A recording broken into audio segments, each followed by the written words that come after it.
नमस्कार दोस्तों। सुर्खियों में बनी हुई ललन टॉप पर हुई एक डिबेट, डज गॉड एग्जिस्ट। तो कहीं ना कहीं उस डिबेट को मैंने भी सुना, पूरा देखा। तो दोनों तरफ के जो डिबेटर थे उसमें, चाहे वो मुफ्ती इस्माइल नदवी जी हो, चाहे जावेद अख्तर हो, दोनों लोग अपने अच्छे अच्छे वक्तव्य रखे और अच्छे अच्छे पॉइंट लेकर के उसमें सामने आए।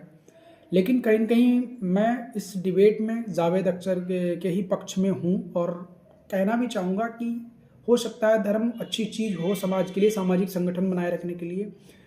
तो लेकिन हमें वैज्ञानिक सोच को आगे बढ़ाना चाहिए, हमें सवाल खड़े करने चाहिए, हमें उनसे कतराना नहीं चाहिए सवाल से। और दूसरी चीज़ ये, मैं मुफ्ती जी से एक बात कहना चाहता हूँ कि आप कैसे व्यक्ति हैं? आप इस दुनिया में रहकर दुनिया से परे इतनी बड़ी शक्ति को, इतना बड़ा जिसको आप इतने जिसके बारे में आप इतनी बड़ी-बड़ी बातें कहते हैं, उस खुदा को, उस गॉड को आप एक्सप्लेन करने, आप साबित करने उतर आए कि मैं साबित कर दूँगा कि ईश्वर एग्ज़िस्ट करता है। बहुत बड़ी बात है ये तो। क्या मतलब है इस बात का? कोई साबित कर ही नहीं सकता। देखिए, धार्मिक व्यक्ति की समस्या ये है कि धार्मिक व्यक्ति, किसी भी धर्म का व्यक्ति हो, वो ये कहता है कि हमें सब कुछ पता है। उसे ये भी पता है सृष्टि का निर्माण क्यों हुआ है, उसे ये भी पता है कि इसका प्रलय कब होगा, ये खत्म कब होगी, इसके बाद क्या होगा, मृत्यु के बाद तक का वो बताने लग जाते हैं। धार्मिक व्यक्ति की समस्या यही कि वो ये मान के बैठा हुआ है कि मैं सब जानता हूँ, जबकि वो कुछ नहीं जानता। सबसे बड़ी समस्या धार्मिक व्यक्ति की यही है। और जो नास्तिक है या जो वैज्ञानिक सोच का व्यक्ति है, वो जिस चीज़ को जानता है उस पर भी सवाल खड़े करता है। वो जानता है कि ये चीज़ ऐसे हो रही है, वो लेकिन उस पे सवाल ये भी खड़ा करने लग जाता है कि ये ऐसे हो रही, तो ऐसे क्यों हो रही है। देखिए, दोनों में बहुत बड़ा डिफरेंस है। और दूसरी चीज़, एक धार्मिक व्यक्ति की बहुत खास बात है, धार्मिक व्यक्ति एक पॉइंट पे जाके रुक जाता है।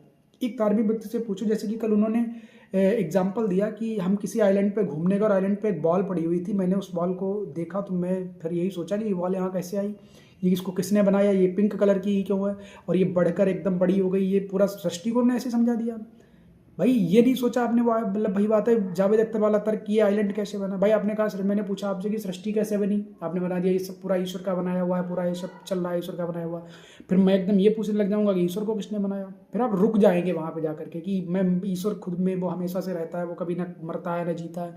तो हो सकता है सृष्टि भी ऐसी हो, ये भी कभी मरती जीती ना हो सकता है हम आप भी ऐसे ही हो, हम लोग कभी ना मरते हो ना कभी जीते हो। भाई हम आपकी नज़रों में कोई व्यक्ति किसी की डेथ हुई है, क्या पता वो मरा है वास्तव में, उसका शरीर मरा है, वो व्यक्ति क्या था वास्तव में, उसकी चेतना, मतलब कहते हैं ना कि आत्मा अमर होती है, जड़ अमर होती है, हमारे यहाँ कहा जाता है हिंदू धर्म में।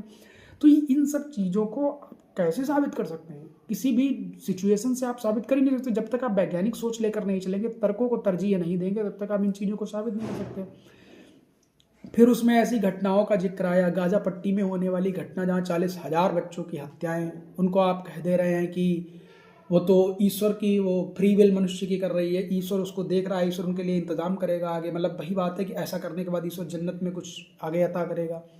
फिर तो हमारे यहाँ एक कथावाचक हैं भाई शास्त्री जी, धीरेन्द्र शास्त्री जी, उन्होंने भी ऐसे कह दिया था कुंभ में मरने वाले लोग सीधा स्वर्ग में जाएंगे। तो ये ईश्वर, क्या मतलब है बातों का? इस बात का कोई मतलब नहीं है।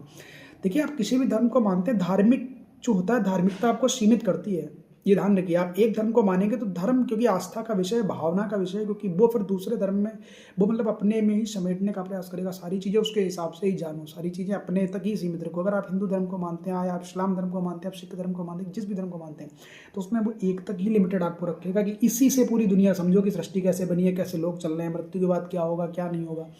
लेकिन क्या है, वैज्ञानिकता जो है वो आपको विस्तार देती है सोच का। वो एक धर्म, एक संप्रदाय, एक समाज, एक विचार तक सीमित नहीं रखती, वो आपको फैलाव देती है। वैज्ञानिक सोच को, मैं सौरभ द्विवेदी का एक बार भाषण सुन रहा था, उन्होंने कहा था कि किसी वैज्ञानिक से अगर आप पूछेंगे कि कौवा कैसा होता है, तो वो कहता है कि अभी तक जितने देखे गए हैं कौवे, वैज्ञानिक यही कहेगा कि अभी तक जितने कौवे देखे गए वो तो काले हैं, लेकिन एक दिन अगर कभी सफ़ेद कौवा दिख जाएगा तो थ्योरी विल चेंज। तो उसी तरीके से मैं आपसे कहना चाहता हूँ कि धार्मिकता आपको सीमाओं में बांधती है। और ईश्वर के ऊपर सवाल खड़ा करना आप साबित करिए, पहले आप खुद देखिए, खुद जानिए आपने कितना जाना है ईश्वर को। कहा जाता है कि एक भाषा, अगर आप सारी भाषाएं नहीं पढ़ेंगे तो बहुत सारी चीज़ों से वंचित रह जाएंगे, क्योंकि एक भाषा में सारे शब्द नहीं है, सारी चीज़ें एक भाषाएं में नहीं है। और आप एक धर्म को मानकर आप सोच रहे हैं कि मैं साबित कर दूं कि सारी चीज़ें ईश्वर ऐसा है वैसा है, तो ये एकदम मूर्खतापूर्ण बात हो गई। और भी उसमें कई ऐसे डिबेट में पॉइंट उठाए गए, उसको सर्वशक्तिमान बताना, ऐसा है एक इविल है, इविल को वो बनाता है। और वो ऐसे एग्जांपल देना कि एक एग्जामिनर अगर गलत ऑप्शन नहीं बनाएगा, सही ऑप्शन नहीं बनाएगा, तो बच्चा गलत पे या सही पे कैसे टिक करेगा। ये तो एकदम बेवकूफ़ी वाली बात हो गई। तो इन सारी चीज़ों से हमें बचना है और कहीं ना कहीं वैज्ञानिक सोच को बढ़ावा देना है। उस डिबेट का नतीजा कुछ भी रहा हो, लेकिन कम से कम इस समय की मांग के अनुसार वो डिबेट सही थी। इस समय ऐसा चल रहा है। और भारतीय मीडिया में अभी तक हमारे हिसाब से, मैं जब से संज्ञान में अगर लाऊं तो 6-7 साल में ऐसी कोई अभी तक डिबेट नहीं हुई जितनी डिबेट परसों वो मुझे अच्छी लगी देख करके सौरभ द्विवेदी सर ने कराई।